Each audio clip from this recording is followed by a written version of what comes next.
Assalamualaikum warahmatullahi wabarakatuh. Baik, pada kesempatan video kali ini dalam mata kuliah epidemiologi lingkungan, kami dari kelompok 2 akan mempresentasikan materi mengenai cara mengukur paparan air dan makanan. Adapun anggota kelompok dari kelompok 2, yang pertama ada Husnul Khotimah dengan NIM 07, ada Septia Khairul Nisa dengan NIM 29, Betra dengan NIM 33, Jona Patrick Batubara dengan NIM 39, Zahra Nurulita Amanda dengan NIM 41, dan saya sendiri Indra Saputra dengan NIM 55. Selanjutnya materi pertama akan dipaparkan oleh Husnul Khotimah. Baiklah, terima kasih moderator. Sebelum kita mengetahui bagaimana cara mengukur paparan terhadap makanan dan minuman air, ada baiknya kita mengetahui apa itu pengertian paparan. Paparan merupakan kontak antara organisme dengan agen kimia, fisika, dan agen hidup. Besaran paparan adalah jumlah agen yang terdapat pada batas perpindahan tubuh, paru-paru, kulit, dan lain-lain dalam periode waktu tertentu. Paparan lingkungan air dan makanan pada pengukurannya perlu memperhatikan kebiasaan perseorangan. Pendekatan pengukuran paparan secara menyeluruh tentang kualitas dan kuantitas yang dikonsumsikan adalah jumlah dikonsumsi atau orang, jumlah pangan dibeli atau rumah atau minggu, dan interview menimbang pangan yang dikonsumsi dalam beberapa hari. Materi selanjutnya akan dipaparkan oleh Zahra. Kepada Zahra disilakan. Baik, terima kasih. Penilaian paparan. Penilaian paparan dari makanan dan minuman dapat dilakukan dengan dua cara. Pendekatan, yaitu pendekatan tidak langsung dan pendekatan tidak langsung. Metode komposit. Makanan diperiksa dan dihitung berdasarkan atau jenisnya. Yang kedua, jenis makanan serta jumlahnya yang dikonsumsi masyarakat. Kedua, makanan dimasak. Ketiga, makanan dianalisis pencemar yang ada. Ketiga, dihitung intake harian rata-rata. Dan untuk pencemaran yang terdistribusi secara luas, CD dalam beras, HG dalam ikan.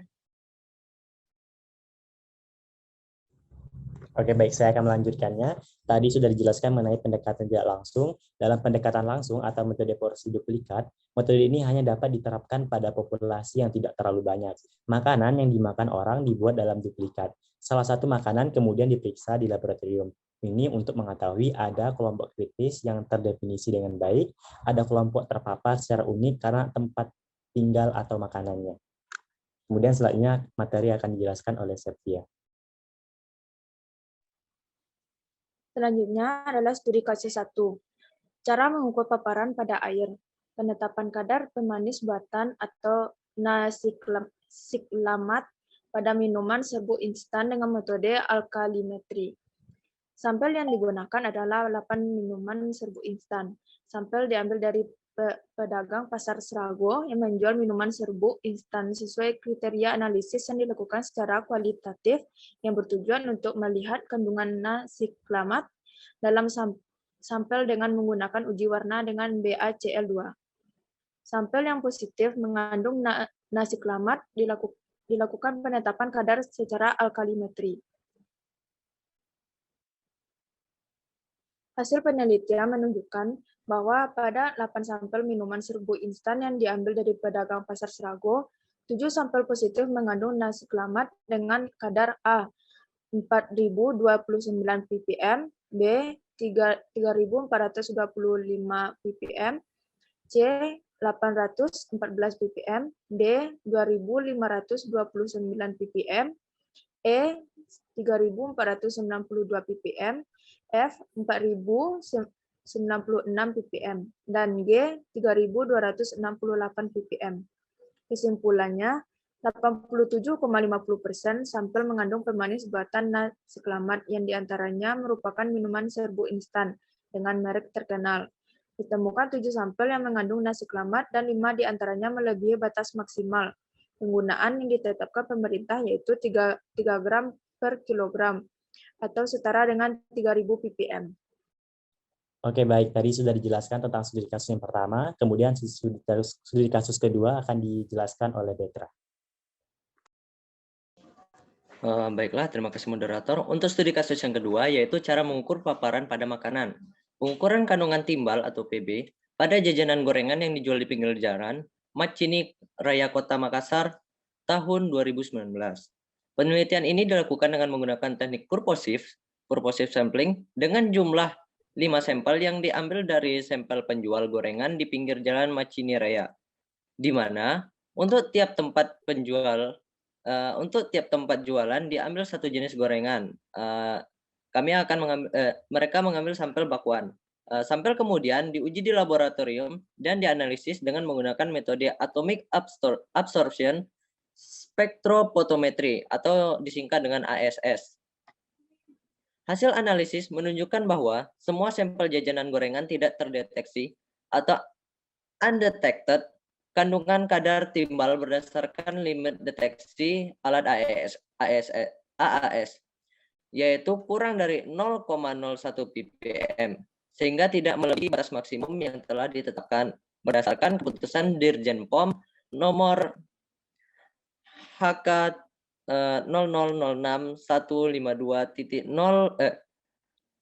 HK.00.06.1.52.4.011 tahun 2009 tentang batasan maksimum pencemaran logam di dalam makanan, yaitu kurang dari 0,25 ppm.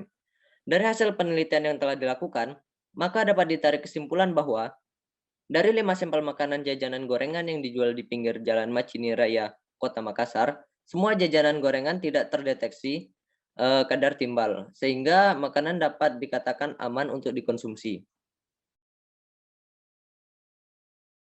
Oke, baik. Selanjutnya kita akan mendengarkan pembacaan kesimpulan oleh Jona Patrick Batubara. Baiklah, kesimpulannya pada dua studi kasus di atas, batas maksimum cemaran timbal dalam makanan jajanan yang telah diterapkan oleh Dirjen POM dalam keputusan Dirjen POM nomor HK.00.06.1.52.4011 tahun 2009 tentang batas maksimum cemaran logam di dalam makanan, yaitu 0,25 ppm. Dan menurut Permenkes, kadar maksimum penggunaan siklamat untuk jenis pangan dan minuman adalah 3 gram per kilogram berat bahan. Dari hasil penelitian yang telah dilakukan, bahwa dari 5 sampel makanan jajanan gorengan yang dijual di pinggir jalan Macini Raya Kota Makassar, semua jajanan gorengan tidak terdeteksi atau undetected kadar timbal, sehingga makanan dapat dikatakan aman untuk dikonsumsi. Harga ambang batas siklamat adalah 3 gram dalam 1 kg minimum atau 3000 ppm. Jadi dalam 1 gram minimum serbuk instan, harga ambang batas penggunaan siklamat adalah 0,003 gram. Di antaranya merupakan minuman serbuk instan dengan merek terkenal. Ditemukan 7 sampel yang mengandung NA siklamat dan 5 diantaranya melebihi batas maksimal penggunaan yang ditetapkan pemerintah, yaitu 3 gram per kilogram atau setara dengan 3000 ppm. Oke, baik. Terima kasih kepada teman-teman yang telah memaparkan materinya. Saya rasa cukup materi penyampaian materi dari hari ini. Harapannya apa yang telah kami sampaikan itu akan bisa menjadi manfaat untuk kita ke depannya. Saya akhiri. Wassalamualaikum warahmatullahi wabarakatuh.